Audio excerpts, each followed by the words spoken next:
I regret downloading this mod.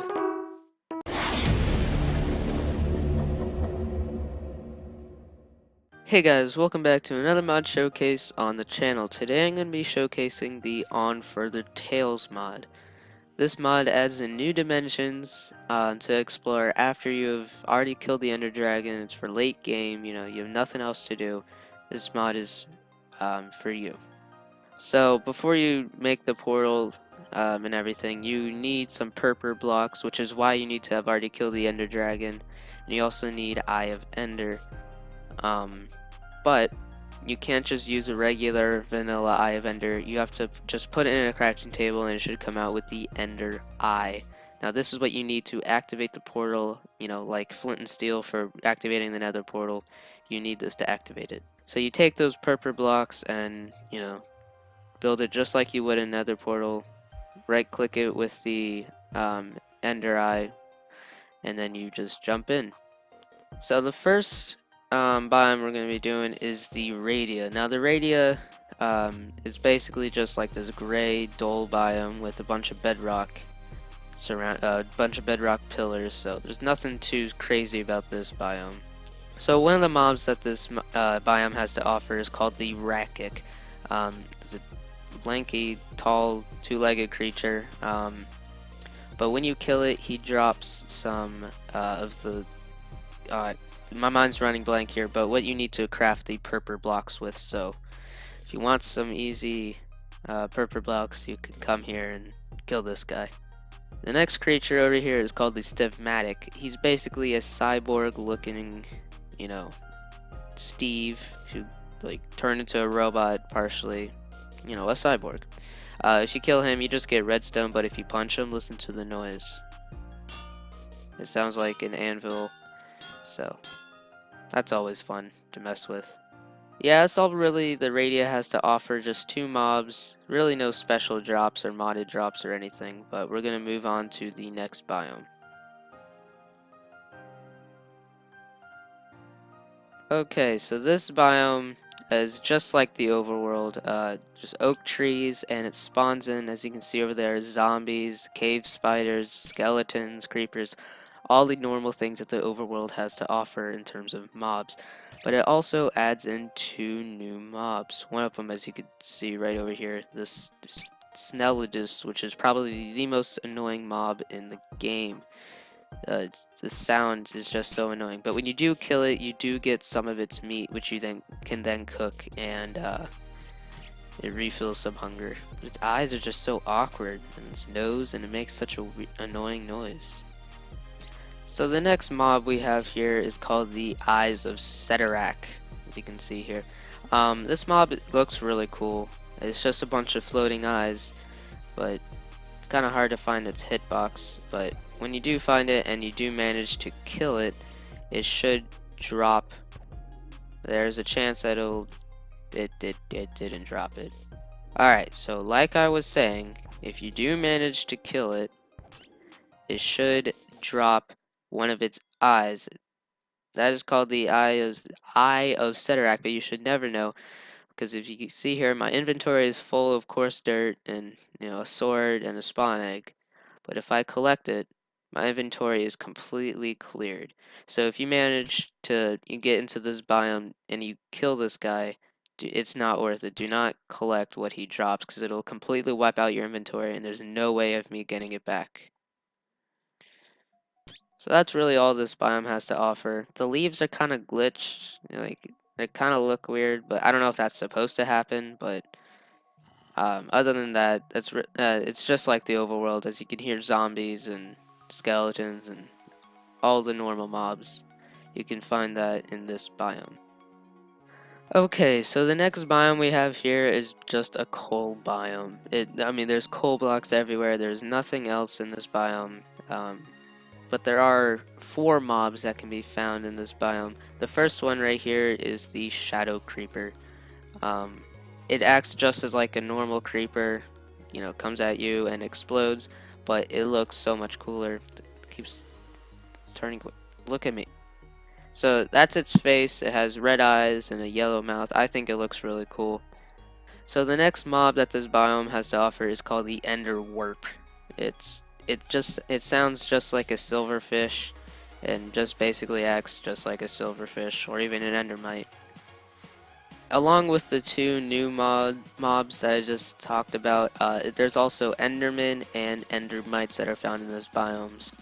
Oh, and also the water is dark too, because of the biome that it's in. It changes color, and it looks really cool. This is no resource pack or anything. It just looks different. But yeah, that's really all this biome has to offer. By the way, this was really hard for me to find. As you can tell, there's no brick path or anything. I had to travel a long way to find this biome, so I don't know if it's rare or anything, but it took me a while to find it. Oh, and by the way, you may have noticed some like empty cages as I go through different biomes. I actually already recorded this once, but the my mic wasn't completely plugged in, so there was no audio, so I had to redo it. And so there were mobs in here, and I killed them to show what it dropped. But so I'm just kind of winging it now. I'm sick and tired of doing this mod. So all over in all of these biomes, there are holes in the ground with extensional blocks on the bottom. Now, extensional blocks cannot be broken in survival mode, no matter what. Not with TNT, not with the diamond pickaxe, not with anything.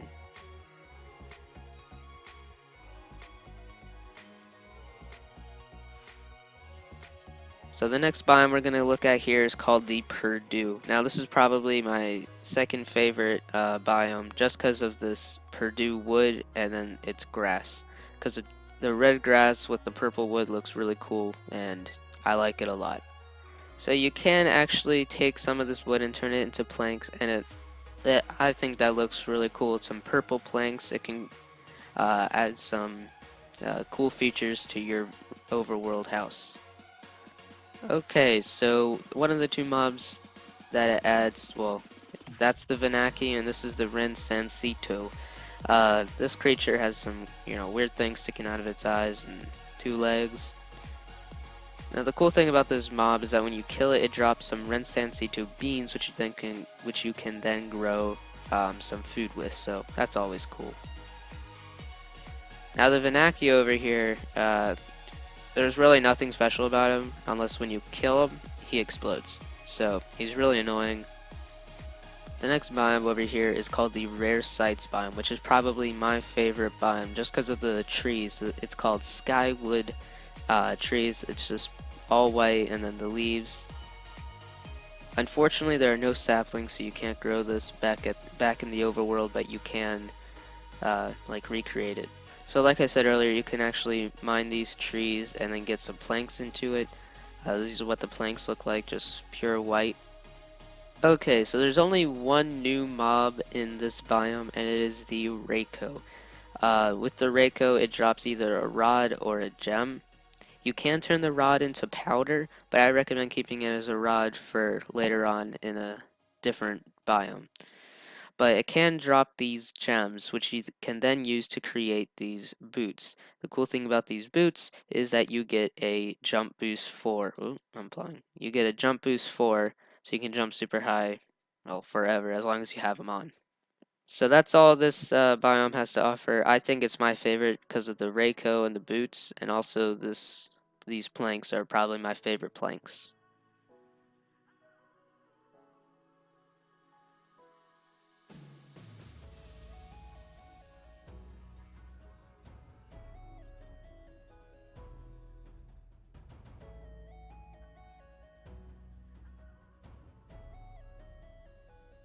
Now this is the Extensia biome. It just literally has these blocks all over the place. It doesn't look as trippy now, but up close they kind of hurt your eyes. But nice little overview of what basically this biome is. So this biome adds in two new mobs, and one of them is the Urtrop, which is found right here. There is really nothing special about this guy other than it floats and moves its little tentacle things around. But when you hit it, it makes a weird noise, like you're drinking water or something.